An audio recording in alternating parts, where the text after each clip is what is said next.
नमस्कार दोस्तों, मेरा नाम पारुल भाटिया है। मैं फाउंडर और डेजिग्नेटेड पार्टनर हूं फंट्रूज वेंचर्स एलएलपी का।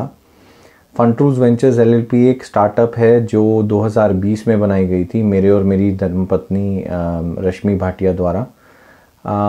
ये एक प्रयास है हमारा बच्चों के लिए वापस दादी नानी का वो स्टोरी कल्चर लेके आने का, जो कहीं ना कहीं ज़िंदगी की भागदौड़ में कहीं पीछे छूट गया है। इस प्रयास के बारे में हमें क्यों इतनी ज़्यादा कन्विक्शन है या क्यों इतनी ज़्यादा शिद्दत है, इसके बारे में थोड़ा सा आपको बताना चाहूँगा। ये प्रयास हमारी खुद की एक पेरेंटिंग स्टाइल से हमें खोजने को मिला।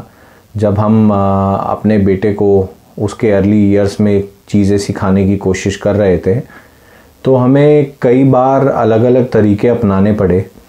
बट हमने ये महसूस किया कि कोई प्रयास हमारा सफल नहीं हो पा रहा था।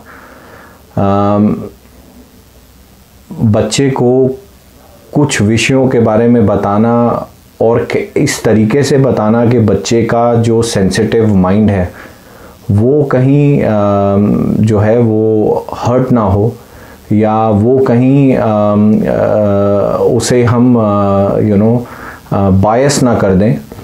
तो ये प्रयास हमने काफ़ी सारे किए और हम सफल नहीं हो पा रहे थे। तो मैंने एक कोशिश करी कि हर रात अपने बेटे को कहानियाँ सुनानी शुरू करी, और वो सारे विषयों पर जहाँ पे मैं उसमें बदलाव चाहता था, वो सारे बदलाव के लिए मैंने एक कहानी बनाना शुरू किया और एक कैरेक्टर बनाया जिसका नाम था फंट्रूस।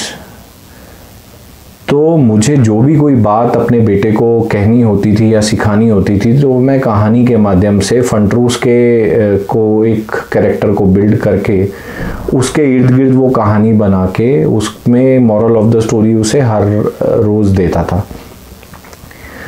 मैंने और मेरी पत्नी ने ये महसूस किया कि इस स्टोरी टेलिंग की वजह से उसमें काफ़ी बदलाव आने शुरू हुए। फिर हमने इस पे थोड़ा और रिसर्च किया, कुछ और लोगों से जो इस फील्ड में एक्सपर्ट हैं, कुछ ऑक्यूपेशनल थेरेपिस्ट और कुछ और लोगों से हमने बातचीत शुरू की। तो हमने ये जाना कि स्टोरी टेलिंग एक बहुत ही थेरेपेटिक वे है बच्चों को कुछ कुछ विषयों के बारे में बताने का, जिन विषयों के बारे में आप उनसे सीधे तौर पे बात नहीं कर पाते। तो हमने काफ़ी रिसर्च करने के बाद ये जाना कि ये एक बहुत ही इफ़ेक्टिव टूल है, जो कहीं ना कहीं हमारी एक लेगेसी थी या एक हेरिटेज थी, जो हमारी दादी और नानी ने हमें कई विषयों पर कहानियाँ सुना के हमें बड़ा किया है। तो आज भी जब हम ज़िंदगी में कभी विफल होते हैं या कभी हम हताश होते हैं, तो हम उन कहानियों को याद करके वापस अपने आप को मोटिवेट कर लेते हैं।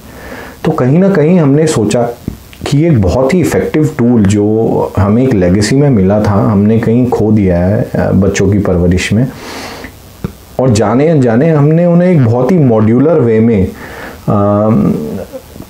यूट्यूब या अन्य माध्यमों की तरफ डाइवर्ट कर दिया है, जहाँ पे हमारा एंगेजमेंट उनके साथ बहुत कम हो गया है और कई सारे इश्यूज़ आने लगे हैं, सोशल इश्यूज़ आने लगे हैं। बच्चे जो हैं वो सोशली मिंगल नहीं हो पा रहे हैं, बातचीत नहीं कर रहे हैं, अपने साथ के दोस्तों से घुल मिल नहीं रहे हैं। इस तरीके के इश्यूज़ बहुत आने लगे।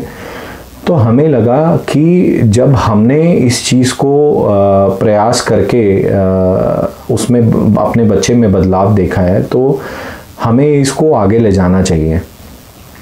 तब हमने फंट्रूज वेंचर्स एलएलपी की स्थापना करी 2020 में। तब हमारा एम था कि हम फंट्रूज वेंचर्स एलएलपी में डिजिटल और नॉन डिजिटल टूल्स बनाएंगे, कुछ ऐसे टूल्स जिसमें हम बच्चों को एक फ्री लैंडस्केप दे देंगे, जहाँ पे वो अपनी इमेजिनेशन को अनफोल्ड कर सकते हैं, अपने आप को एक्सप्रेस कर सकते हैं, और जहाँ पे पेरेंट्स, टीचर्स और बच्चे कोलैबोरेशन में मिलके एक हेल्दी पेरेंटिंग स्टाइल को जन्म दे सकते हैं। तो इस सोच के साथ हमने इस स्टार्टअप को बनाया। हमने एक ऐप शुरुआती तौर पे बनाई, जो फंट्रूज ऐप गूगल प्ले स्टोर पे हमने लॉन्च करी, जिसका एम था कि हम कुछ कस्टमाइज्ड तरीके से स्टोरी टेलिंग का एक एक्सपीरियंस बच्चों को दे पाएँ।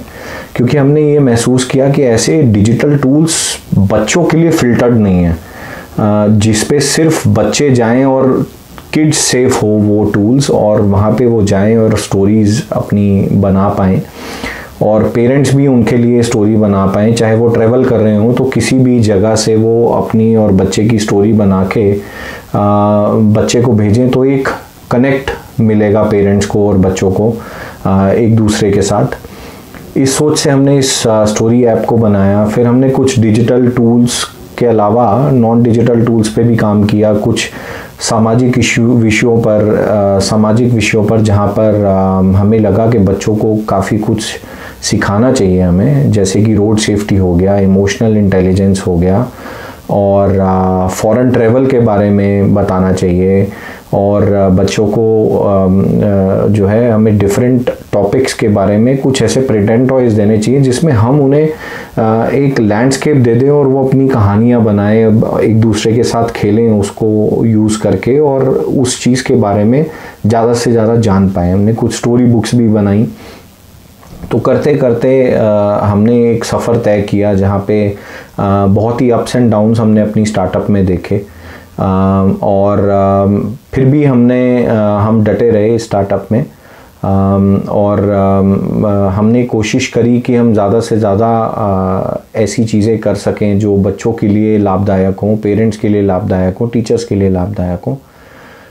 तो इसी सोच के साथ अब हम आगे बढ़ते रहे। बीच में काफ़ी वक्त तक हम एक्टिव नहीं थे, कुछ पर्सनल और कुछ अलग इश्यूज़ की वजह से हम काफ़ी हद तक बीच में एक्टिव नहीं थे।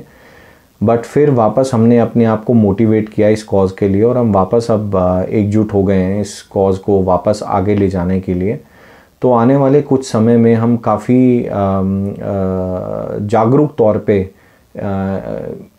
इन विषयों पे काम करेंगे। हम आपको कई सारी अपॉर्चुनिटीज़ देंगे, स्कूल्स को, टीचर्स को, पेरेंट्स को हमसे कोलैबोरेट करने की, हमारे साथ जुड़ने की, ताकि हम बच्चों को एक हेल्दी पेरेंटिंग और एक हेल्दी अपब्रिंगिंग फैसिलिटेट करवा पाएँ।